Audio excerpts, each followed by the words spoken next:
CM ಬದಲಾವಣೆ ಮುಗಿದ ಅಧ್ಯಾಯ. ಡಿಕೆ ಸಿಎಂ ಕನಸಿಗೆ ಕೊಳ್ಳಿ.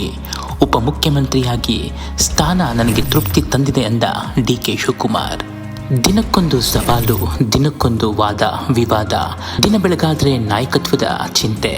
ಕಾಂಗ್ರೆಸ್ನಲ್ಲಿ ಸದ್ಯ, ಅದರಲ್ಲೂ ವಿಶೇಷವಾಗಿ ಡಿಕೆ ಶಿವಕುಮಾರ್ ಅವರಿಗೆ ಮುಖ್ಯಮಂತ್ರಿ ಸ್ಥಾನ ಒಲಿಯುತ್ತಾ ಒಲಿಯಲ್ವಾ ಅನ್ನೋದೇ ರಾಜ್ಯ ರಾಜಕಾರಣದಲ್ಲಿ ದೊಡ್ಡ ಯಕ್ಷ ಪ್ರಶ್ನೆ. ಈ ಎಲ್ಲ ಊಹಾಪೋಹಗಳ ನಡುವೆ ರಾಜ್ಯದಲ್ಲಿ ನಾಯಕತ್ವ ಬದಲಾವಣೆಯ ಕುರಿತು ನಡೀತಾ ಇರುವ ಈ ಬಿಸಿ ಬಿಸಿ ಚರ್ಚೆಯ ನಡುವೆ ಡಿಕೆ ಶಿವಕುಮಾರ್ ಅವರು ದೆಹಲಿಯಿಂದ ವಿಶೇಷವಾದ ಒಂದು ಹೇಳಿಕೆಯನ್ನ ಕೊಟ್ಟಿದ್ದಾರೆ. ಅದು ಸಿಎಂ ಬದಲಾವಣೆಯ ವಿಷಯ.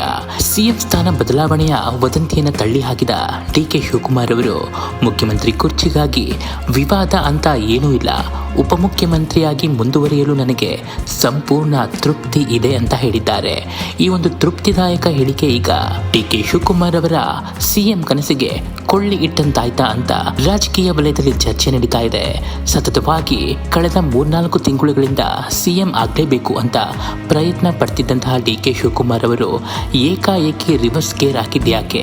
ಕೊನೆಗೂ ರಾಜ್ಯ ರಾಜಕಾರಣದಲ್ಲಿ ತಮ್ಮ ಸಿಎಂ ಆಗುವ ಕನಸಿಗೆ ಯಾರು ಕೂಡ ನೀರೆರೆಯುವುದಿಲ್ಲ ಅಂತ ಕನ್ಫರ್ಮ್ ಆಗೋಯ್ತಾ ಡಿಕೆ ಶಿವಕುಮಾರ್ ಅವರಿಗೆ? ಆ ಯಾವ ಒಂದು ಅಶುಭ ಸೂಚನೆ ಡಿಕೆ ಶಿವಕುಮಾರ್ ಅವರಿಗೆ ಈ ರೀತಿ ಹಿಂದೇಟು ಹಾಕೋದಕ್ಕೆ ಕಾರಣವಾಯಿತು? ದೆಹಲಿಯಲ್ಲಿ ಮಾಧ್ಯಮದವರೊಂದಿಗೆ ಮಾತನಾಡಿದ ಡಿಕೆ ಶಿವಕುಮಾರ್ ಅವರು ಆಂತರಿಕವಾಗಿ ಭಿನ್ನಾಭಿಪ್ರಾಯಗಳು ಅಥವಾ ಕಾಂಗ್ರೆಸ್ ಹೈಕಮಾಂಡ್ ಜೊತೆಗೆ ಸಭೆ, ಈ ರೀತಿಯ ಹಲವಾರು ವದಂತಿಗಳು ಮಾಧ್ಯಮಗಳಲ್ಲಿ ಬರ್ತಾನೆ ಇದೆ. ನಾನು ಯಾವುದೇ ಎಐಸಿಸಿ ವರಿಷ್ಠರನ್ನು ಕೂಡ ಭೇಟಿ ಮಾಡ್ತಾ ಇಲ್ಲ. ಉಪಮುಖ್ಯಮಂತ್ರಿಯಾಗಿ ಮುಂದುವರಿಯಲು ನನಗೆ ಸಂತೋಷವಿದೆ ಅಂತ ಹೇಳಿಕೊಂಡ್ರು. ಪಕ್ಷದ ಕಾರ್ಯಕರ್ತನಾಗಿರಲು ಇಷ್ಟಪಡ್ತೇನೆ ಅಂತ ಹೇಳುವ ಮೂಲಕ ರಾಜ್ಯದಲ್ಲಿನ ಮುಖ್ಯಮಂತ್ರಿ ಬದಲಾವಣೆ ಅಥವಾ ಸಂಭಾವ್ಯ ಮುಂದಿನ ನಾಯಕತ್ವ ಬದಲಾವಣೆಯ ಸಂಬಂಧಿಸಿದಂತ ಪ್ರಶ್ನೆಗಳಿಗೆ ತೆರೆಯನ್ನ ಎಳೆಯುವ ಪ್ರಯತ್ನ ಮಾಡಿದ್ರು ಡಿಕೆ ಶಿವಕುಮಾರ್ ಅವರು. ಈ ಎಲ್ಲ ರಾಜಕೀಯ ಬೆಳವಣಿಗೆಗಳ ನಡುವೆ ಮಾಜಿ ಸಚಿವ ಕೆಎನ್ ರಾಜಣ್ಣರವರು ಕೇಂದ್ರದ ಹೈಕಮಾಂಡ್ಗೆ ಪತ್ರವೊಂದನ್ನ ಬರೆದಿದ್ದು, ಪತ್ರದಲ್ಲಿ ಉಲ್ಲೇಖ ಮಾಡಲಾಗಿದೆ, ಒಂದು ವೇಳೆ ರಾಜ್ಯದ ಅಧ್ಯಕ್ಷರು ಬೇರೆಯವರು ಆಗಿದ್ದರೆ ರಾಜ್ಯದಲ್ಲಿ ಚುನಾವಣೆಯ ನಂತರ 12ರಿಂದ 13 ಸ್ಥಾನಗಳು ಇನ್ನೂ ಹೆಚ್ಚು ಗೆಲ್ಲಬಹುದಿತ್ತು ಅಂತ ಹೈಕಮಾಂಡ್ಗೆ ಪತ್ರದಲ್ಲಿ ಬರೆಯುವ ಮೂಲಕ ಪರೋಕ್ಷವಾಗಿ ಡಿಕೆ ಶಿವಕುಮಾರ್ ಅವರ ನಾಯಕತ್ವದ ವಿರೋಧವನ್ನ ವ್ಯಕ್ತಪಡಿಸಿದ್ದಾರೆ. ಈ ಪ್ರಶ್ನೆಯನ್ನ ಡಿಕೆ ಶಿವಕುಮಾರ್ ಅವರಿಗೆ ಕೇಳಿದ್ರೆ, ನನಗೆ ಇನ್ನೂ ಸ್ವಲ್ಪ ಅನುಭವ ಕಡಿಮೆ ಇದೆ, ತರಬೇತಿ ಪಡೆದುಕೊಂಡು ಬರ್ತೀನಿ ಅಂತ ಕೆಎನ್ ರಾಜಣ್ಣರವರಿಗೆ ಟಕ್ಕರ್ ಕೊಟ್ಟರು ಡಿಕೆ ಶಿವಕುಮಾರ್ ಅವರು ಈ ಮಾಧ್ಯಮದ ಮೂಲಕ. ಕಳೆದ 1 ವಾರದಲ್ಲಿ ಕೆಎನ್ ರಾಜಣ್ಣರವರನ್ನ 2 ಬಾರಿ ಡಿಕೆ ಶಿವಕುಮಾರ್ ಅವರು ಭೇಟಿಯಾಗಿದ್ರು. ಈ ಮೂಲಕ ಹಲವಾರು ಊಹಾಪೋಹಗಳು ಕೂಡ ನಡೀತಾ ಇತ್ತು. ಸಿಎಂ ಸಿದ್ದರಾಮಯ್ಯನವರ ಆಪ್ತ ಬಳಗದಲ್ಲಿ ಗುರುತಿಸಿಕೊಂಡಿರುವ ಕೆಎನ್ ರಾಜಣ್ಣರವರು ಬಹಿರಂಗವಾಗಿಯೇ ಡಿಕೆ ಶಿವಕುಮಾರ್ ಅವರ ನಾಯಕತ್ವವನ್ನ ವಿರೋಧಿಸಿದವರು. ಆದರೂ ಕೂಡ ಡಿಕೆ ಶಿವಕುಮಾರ್ ಅವರು ಕೆಎನ್ ರಾಜಣ್ಣರವರನ್ನ ಭೇಟಿಗೆ ಯಾಕೆ ಹೋಗಿದ್ರು ಅನ್ನೋದೇ ದೊಡ್ಡ ಪ್ರಶ್ನೆಯಾಗಿತ್ತು. ಒಳಗಿಂದೊಳಗೆ ಡಿಕೆ ಶಿವಕುಮಾರ್ ಅವರು ಸಿಎಂ ಸಿದ್ದರಾಮಯ್ಯನವರ ಆಪ್ತ ಬಳಗದ ಹಲವಾರು ನಾಯಕರುಗಳನ್ನ ತಮ್ಮತ್ತ ಸೆಳೆಯುವ ಪ್ರಯತ್ನ ಇದು ಅಂತ ಹಲವಾರು ಜನ ಮಾತಾಡ್ಕೊಳ್ತಿದ್ರು. ಆದರೆ ಕೆಎನ್ ರಾಜಣ್ಣರವರು ಯಾವುದಕ್ಕೂ ಕೂಡ ಬಗ್ಲಿಲ್ಲ, ಜಗ್ಲಿಲ್ಲ. ಡಿಕೆ ಶಿವಕುಮಾರ್ ಅವರು ಭೇಟಿ ಆದರೂ ಕೂಡ ತಮ್ಮ ಈ ಹಿಂದಿನ ವರಸೆಯಂತೆ ಸಿಎಂ ಸಿದ್ದರಾಮಯ್ಯನವರಿಗೆ ನಿಷ್ಠೆಯನ್ನ ತೋರ್ತಾನೆ ಇದ್ದಾರೆ ಕೆಎನ್ ರಾಜಣ್ಣರವರು.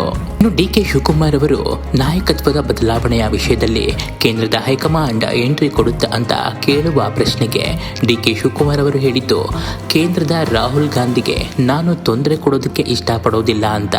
ಈ ಮೂಲಕ ಕೇಂದ್ರದ ನಾಯಕರುಗಳಿಗೆ ನಾನು ದುಂಬಾಲು ಬಿದ್ದು ಮುಖ್ಯಮಂತ್ರಿ ಸ್ಥಾನವನ್ನ ಪಡೆಯೋದಿಲ್ಲ ಅನ್ನೋದನ್ನ ಸ್ಪಷ್ಟವಾಗಿ ಹೇಳ್ತಿದ್ದಾರೆ ಡಿಕೆ ಶಿವಕುಮಾರ್ ಅವರು.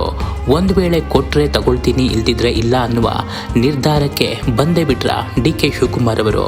ಇಷ್ಟು ದಿನ ಅಗ್ರೆಸಿವ್ ಆಗಿ ಡಿಕೆ ಶಿವಕುಮಾರ್ ಅವರು ನಾಯಕತ್ವದ ಬದಲಾವಣೆ ಆಗುತ್ತೆ, ಮುಖ್ಯಮಂತ್ರಿ ಸ್ಥಾನ ಸಿಕ್ಕೇ ಬಿಡುತ್ತೆ ಅಂತ ಹೋರಾಟ ಮಾಡ್ತಾನೆ ಇದ್ರು. ಆದ್ರೆ ಯಾವುದೇ ಶಾಸಕರು ಕವಡೆ ಕಾಸಿನ ಕಿಮ್ಮತ್ತು ಕೂಡ ಕೊಡ್ಲೇ ಇಲ್ಲ ಡಿಕೆ ಶಿವಕುಮಾರ್ ಅವರಿಗೆ. ಎಷ್ಟೇ ಪ್ರಯತ್ನ ಪಟ್ಟರು, ಯಾವುದೇ ನಾಯಕರುಗಳನ್ನ ಭೇಟಿ ಮಾಡಿದ್ರು, ಎಷ್ಟೇ ಶಾಸಕರನ್ನ ಮನವೊಲಿಸಿದ್ರು ಕೂಡ ಯಾವುದು ಕೂಡ ಕೈಗೂಡ್ಲಿಲ್ಲ. ಕೊನೆಗೂ ಸಿಎಂ ಸಿದ್ದರಾಮಯ್ಯನವರು ಗೆದ್ದು ಬೀಗ್ಬಿಟ್ರ. ಸಿಎಂ ಸಿದ್ದರಾಮಯ್ಯನವರೇ ಹೇಳಿಕೊಂಡಂತೆ ಅವರೇ ಇನ್ನು 5 ವರ್ಷದ ಅವಧಿಗೂ ಕೂಡ ಸಿಎಂ ಆಗಿ ಮುಂದುವರಿತಾರ. ಇಷ್ಟು ದಿನ ನನ್ನಿಂದಲೇ ಪಕ್ಷ, ನನ್ನಿಂದಲೇ ಇಷ್ಟೊಂದು ಶಾಸಕರು ಗೆಲ್ಲೋದಕ್ಕೆ ಕಾರಣ ಅಂತ ಹೇಳ್ಕೊಂಡು ತಿರುಗಾಡ್ತಿದ್ದಂತಹ ಡಿಕೆ ಶಿವಕುಮಾರ್ ಅವರು ಸಡನ್ ಆಗಿ ನಾನೊಬ್ಬ ಸಾಮಾನ್ಯ ಕಾರ್ಯಕರ್ತನಾಗಿ ಮುಂದುವರಿತೀನಿ ಅಂತ ಹೇಳುವ ಮೂಲಕ ಸಾಫ್ಟ್ ಆಗಿರೋದು ಯಾಕೆ ಅಂತ ಒಂದು ದೊಡ್ಡ ಹೈಕಮಾಂಡ್ ನಿಂದ ಸೂಚನೆ ಏನಾದರೂ ಡಿಕೆ ಶಿವಕುಮಾರ್ ಅವರಿಗೆ ರವಾನೆ ಆಗಿದೆಯಾ? ಮೂಲಗಳ ಮಾಹಿತಿಗಳ ಪ್ರಕಾರ ಕೇಂದ್ರದ ಹೈಕಮಾಂಡ್ ನಾಯಕತ್ವ ಬದಲಾವಣೆ ವಿಷಯದಲ್ಲಿ ರಾಜ್ಯದ ನಾಯಕರ ಬಳಿ ಮಾತುಕತೆಗೆ ನಿಂತರೆ ಸಾಕು, ಅದು ನಮಗೆ ತೊಂದರೆ ಅಂತ ಗಪ್ ಚುಪ್ ಆಗಿರುವುದಂತೂ ಸತ್ಯ. ಅದಕ್ಕೆ ನಿದರ್ಶನ ಅಂದ್ರೆ ಕೇಂದ್ರದ ನಾಯಕ ಮಲ್ಲಿಕಾರ್ಜುನ ಖರ್ಗೆರವರು ಮೊನ್ನೆ ಹೇಳಿದಂತಹ ಒಂದು ಹೇಳಿಕೆ. ಇದು ಲೋಕಲ್ ವಿಷಯ, ಲೋಕಲ್ ಆಗಿ ಬಗೆಹರಿಸ್ಕೋಬೇಕು ಅಂತ ರಾಜ್ಯದ ನಾಯಕತ್ವದ ಬದಲಾವಣೆಯ ವಿಷಯವನ್ನ ಬಹಳ ಲೈಟ್ ಆಗಿ ತಗೊಂಡು ಮಾಧ್ಯಮದ ಮುಂದೆ ಹೇಳಿಕೆ ಕೊಟ್ಟಿದ್ರು ಖರ್ಗೆರವರು. ಇದರರ್ಥ ರಾಜ್ಯದಲ್ಲಿ ನಾಯಕತ್ವದ ಬದಲಾವಣೆಯ ವಿಷಯ ಅಂತ ಒಂದು ದೊಡ್ಡ ವಿಷಯ ಅಲ್ಲವೇ ಅಲ್ಲ ಅನ್ನೋದು ಕೇಂದ್ರದ ಕಾಂಗ್ರೆಸ್ ಹೈಕಮಾಂಡ್ ನಿರ್ಧಾರಕ್ಕೆ ಬಂದಂತಾಗಿದೆ. ಒಂದು ಮೂಲಗಳ ಮಾಹಿತಿಗಳ ಪ್ರಕಾರ ರಾಜ್ಯದಲ್ಲಿ ಸದ್ಯ ಯಾವ ನಾಯಕತ್ವ ಬದಲಾವಣೆಯ ಕ್ರಾಂತಿ ಕೂಡ ನಡೆಯುವ ಸಾಧ್ಯತೆ ಇಲ್ಲವೇ ಇಲ್ಲ. ಒಂದು ವೇಳೆ ಕ್ರಾಂತಿ ನಡೆದ್ರೆ ಅದು ಸಚಿವ ಸಂಪುಟದ ಪುನಾರಚನೆ ಆಗತ್ತೆ ಅಷ್ಟೇ. ಒಂದಷ್ಟು ಸಚಿವರುಗಳ ಖಾತೆಗಳು ಅದಲು ಬದಲಾಗಬಹುದು ಅಥವಾ ಒಂದಷ್ಟು ಮಹತ್ವದ ಖಾತೆಗಳು ಹೊಸ ಸಚಿವರ ಕೈ ಸೇರಬಹುದು.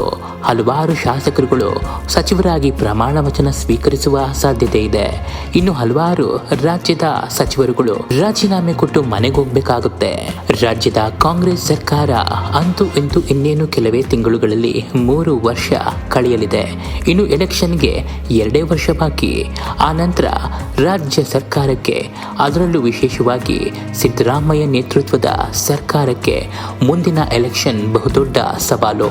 ಯಾಕಂದ್ರೆ ಗ್ಯಾರಂಟಿಗಳಿಂದಲೇ ಗೆದ್ದು ಬೀಗಿದ ಕಾಂಗ್ರೆಸ್ ಸರ್ಕಾರ ಗ್ಯಾರಂಟಿಗಳಿಂದಲೇ ಮುಂದಿನ ಅವಧಿಗೂ ಕೂಡ ಗೆಲ್ಲುವ ಮಹತ್ವದ ಜವಾಬ್ದಾರಿ ಕೂಡ ಇರುತ್ತೆ.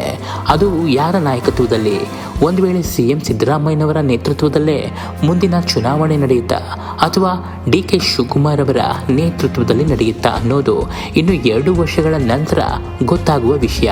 ಅಲ್ಲಿವರೆಗೂ ಸದ್ಯಕ್ಕೆ ಸಿಎಂ ಸಿದ್ದರಾಮಯ್ಯನವರೇ ಮುಖ್ಯಮಂತ್ರಿಯಾಗಿ ಮುಂದುವರಿಯುವ ಎಲ್ಲ ಸಾಧ್ಯತೆ ಕೂಡ ಇದೆ. ಡಿ.ಕೆ. ಶಿವಕುಮಾರ್ ಮತ್ತು ಡಿ.ಕೆ. ಶಿವಕುಮಾರ್ ಅವರ ಅಭಿಮಾನಿಗಳು ಈ ವರ್ಷಾಂತ್ಯದ ಹೊತ್ತಿಗೆ ಡಿ.ಕೆ. ಶಿವಕುಮಾರ್ ಅವರು ಹೊಸ ಮುಖ್ಯಮಂತ್ರಿಯಾಗಿ ಅಧಿಕಾರ ಸ್ವೀಕಾರ ಮಾಡೇ ಬಿಡ್ತಾರೆ ಅಂತ ಕಾದು ಕೂತಿದ್ರು. ಆದರೆ ಯಾವುದೇ ಕಾರಣಕ್ಕೂ ಹೈಕಮಾಂಡ್ ಯಾವುದೇ ಒಂದು ಸ್ಪಷ್ಟ ನಿರ್ಧಾರ ತೆಗೆದುಕೊಳ್ಳುವ ನಿಟ್ಟಿನಲ್ಲಿ ಒಂದು ಹೆಜ್ಜೆ ಕೂಡ ಮುಂದೆ ಇಡೋದಕ್ಕೆ ರೆಡಿ ಇಲ್ಲ. ಡಿ.ಕೆ. ಶಿವಕುಮಾರ್ ಅವರ ಇತ್ತೀಚಿನ ವೈರಾಗ್ಯದ ಮಾತುಗಳು ಇದಕ್ಕೆ ನಿದರ್ಶನ. ಕೇಂದ್ರದ ಹೈಕಮಾಂಡ್ ನಾಯಕರುಗಳ ಸ್ಪಷ್ಟವಾದಂತಹ ಬೆಂಬಲವಿಲ್ಲದೆ ಡಿ.ಕೆ. ಶಿವಕುಮಾರ್ ಅವರು ದಿನದಿಂದ ದಿನಕ್ಕೆ ಮಾನಸಿಕವಾಗಿ ಕುಗ್ಗಿ ಹೋಗ್ತಿದ್ದಾರಾ? ಮೊದಲಿದ್ದಂತಹ ಆ ಬೋಲ್ಡ್ನೆಸ್, ಆ ಹುಮ್ಮಸ್ಸು ಈಗ ಎಲ್ಲಿ ಹೋಯ್ತು? ನಾಯಕತ್ವದ ಬದಲಾವಣೆಯ ವಿಚಾರದಲ್ಲಿ ಹಲವಾರು ಶಾಸಕರು ನನ್ನ ಬೆಂಬಲಕ್ಕೆ ನಿಲ್ತಾರೆ ಅಂತ ಬಹಳ ನಿರೀಕ್ಷೆಯನ್ನ ಇಟ್ಕೊಂಡಿದ್ದಂತಹ ಡಿ.ಕೆ. ಶಿವಕುಮಾರ್ ಅವರಿಗೆ ಎಲ್ಲ ಶಾಸಕರು ತಣ್ಣೀರು ಎರಚಿದ್ದಾರೆ.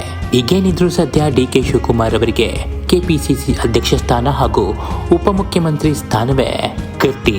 ಸದ್ಯಕ್ಕೆ ರಾಜಕಾರಣದಲ್ಲಿ ಕಾಂಗ್ರೆಸ್ನಲ್ಲಿ ವಿಶೇಷವಾಗಿ ಬೆಳವಣಿಗೆಗಳು ನಡೀತಾ ಇರೋದು ಏನಂದ್ರೆ ನಾಯಕತ್ವದ ಬದಲಾವಣೆಯ ವಿಚಾರ ಮುಗಿದ ಅಧ್ಯಾಯ ಅಷ್ಟೇ.